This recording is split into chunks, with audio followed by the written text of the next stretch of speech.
Danny, keep that on. I want you to go up and pull the visor down, and you're going to see everything we do. It was Daniel Herschel's body camera that recorded this video in August of 2016 as he and other members of the City Police Gun Squad searched a car for drugs. Now, Herschel must convince a federal jury his conduct while working on the gun squad at no time rose to the level of a crime. You can see the cocaine up in the visor. And right after that, you can see a little, you can see the handgun right there, too. Herschel and former Detective Marcus Taylor are accused of robbery and overtime fraud.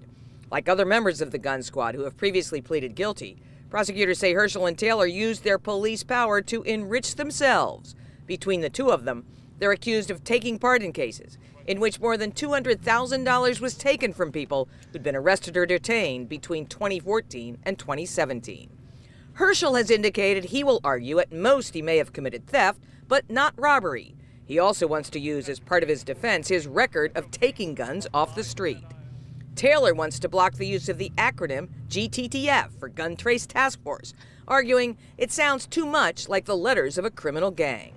The trial may answer questions about the gun squad that have lingered for nearly a year since the original indictments of the squad.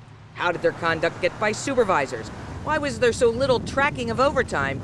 Did others tip off the targets of the investigation? Federal prosecutors say they may have learned of the investigation from police officers and an assistant city prosecutor. No further detail is known.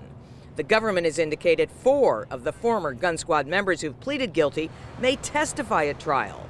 Jurors will then have to decide if they can believe an admitted corrupt cop.